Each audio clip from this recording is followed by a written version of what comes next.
Boleh ceritain sedikit perkenalkan dengan coachnya hari ini kegiatan Mayang di tempat ini seperti apa?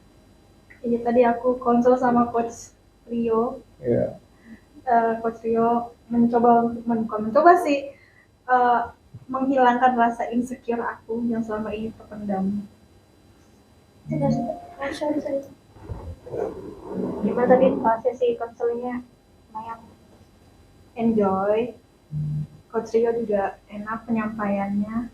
Terus ya udah feel better dari sebelumnya. Rasa insecure-nya udah menurun. Sempet deg-degan nggak sih Atia datang ke sini sendiri untuk konseling? Enggak sih. Enjoy aja.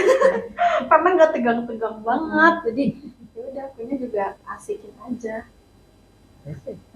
Jadi apa sih yang dirasain Mayang sendiri sebelum datang ke sini? Mungkin apa yang dialami sampai membuat mungkin Mayang stres atau apa?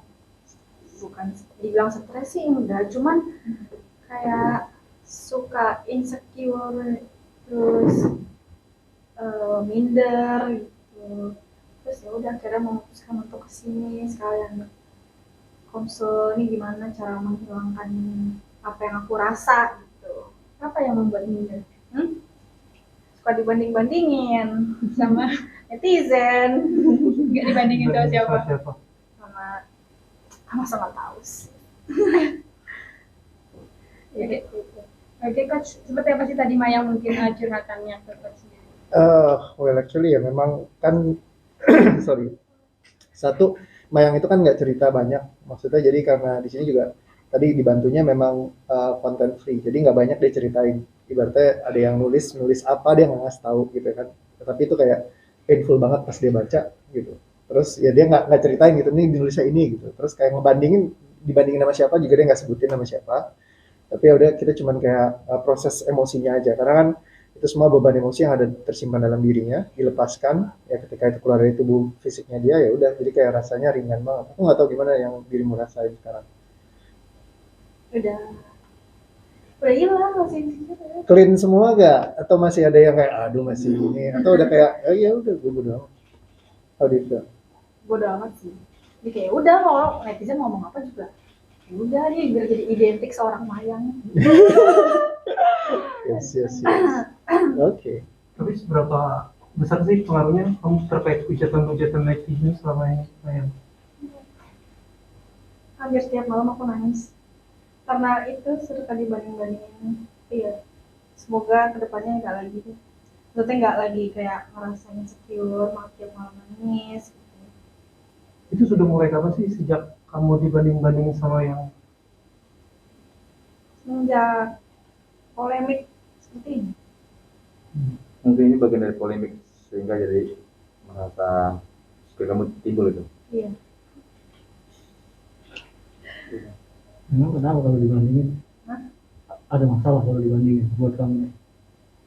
Risih sih sebenarnya, risih terus ya risih insecure gitu. Tapi memang ini bagian dari akhir dari semuanya atau gimana hingga kamu memutusin ke sini? Enggak, karena emang pengen pengen rasa ini hilang aja, bukan akhir dari semuanya. Enggak. Tapi kan maaf ya, mulut netizen kan luar biasa, Ru. Kamu nggak takut nanti setelah dari sini hujatan bullying itu lebih parah? Udahlah, biarin aja. Itu hak mereka untuk berkomentar.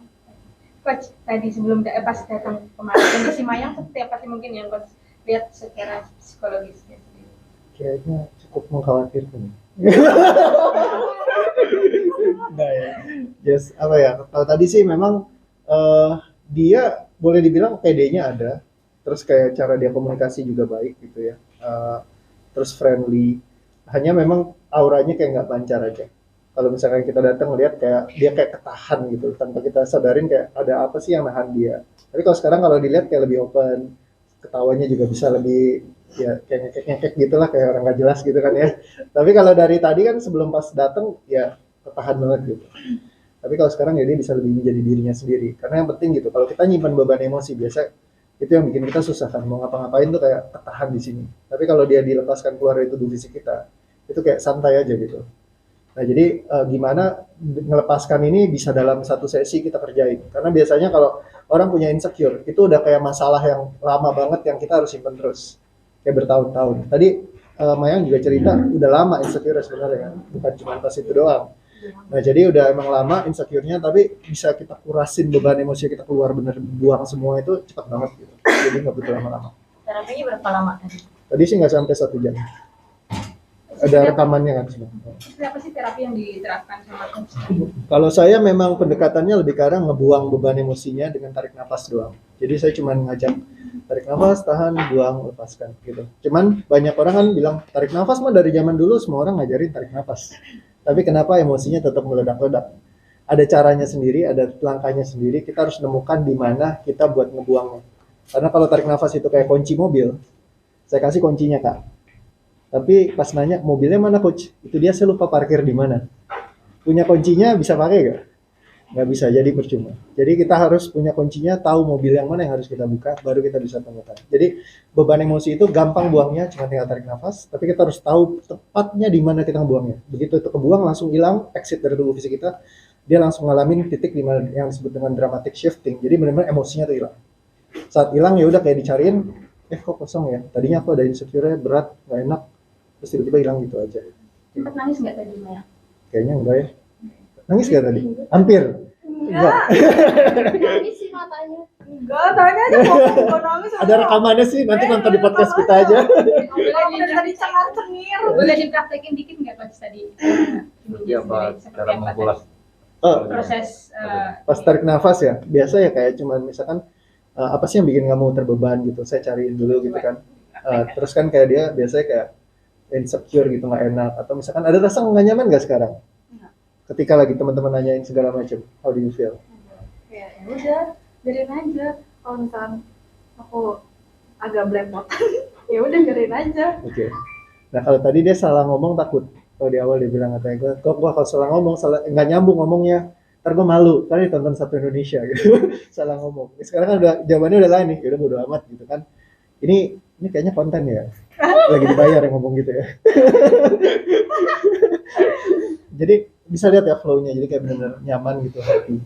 Nah kalau biasa kalau ngebuangnya ya cuman kayak oke, apa sih yang bikin kamu gak nyaman, rasa apa ini? Aku cari dulu sampai titiknya. Misalnya kayak tadi yang bikin dia paling gak nyaman adalah ketika dibandingkan kan. Jadi kalau dibandingkan karena apa? Aku pengen banget bisa jadi orang yang cantik. Nah itu jadi sebuah kebutuhan yang intens banget. Nah itu yang dilepaskan. Jadi aku cuma kayak oke, semua yang bikin keharusan kamu untuk jadi cantik ini mau gak dilepaskan dari dalam tubuhmu? Dia bilang mau, ya udah, tarik nafas, tahan, lepaskan. Nah ketika itu dibuang, clear, ya sudah selesai. Dicek lagi ada gak? Nggak ada. Terus kita cek lagi. Karena biasa emosi manusia itu dia kalau orang biasa melihat sebagai satu emosi, tapi enggak. Sebenarnya bentukannya itu ada banyak. Nah itu kita harus clear all semuanya sampai benar-benar bersih. Ya, jadi satu-satu kita sisirin beban emosinya di mana aja, kita harus buang keluar dari tubuh fisik kita. Ketika udah keluar baru dia bisa santai aja kayak gitu. Oke. Perlu berapa kali terapi sih untuk Maya sendiri? Kalau biasa sih sistemnya kalau saya kayak go clean ya. Jadi datang bersihin rumah, ya udah sampai bersih sampai kosong. Kalau perihal nanti di depannya ada yang kotorin lagi, ya kita tinggal bersihin lagi aja. Cuman selama dia nggak dia istilahnya tetap jaga rumahnya bersih, ya itu akan permanen selamanya. Jadi banyak klien saya yang datang cuma 1 kali setengah jam session, itu bisa 2 tahun dia nggak ada apa-apa, baik-baik aja, kayak gitu. Jadi buat trauma, fobia, luka batin, itu semua yang udah pernah berlalu, itu sekitar 1 sesi aja selesai kok. Ya, dan itu nggak usah balik lagi biasa itu. kalau yang dialami Mayang namanya apa? Insecure kan juga. Nggak ada trauma atau apa? Tadi sih kita nggak ngecek trauma ya, kalau aku riset lagi bentar. Ada traumanya satu yang dia dibilangin sama netizen, tapi dia nggak sebutin apa. Cuman dia bilang aku diomongin ini dan ini parah sekali kata dia. Ketika nginget tuh aku langsung kayak rasanya sedih banget. Nah itu trauma. Nah itu ketika dilepaskan ya udah hilang aja. Sekarang kalau bayangin lagi di ngomongin gitu gimana?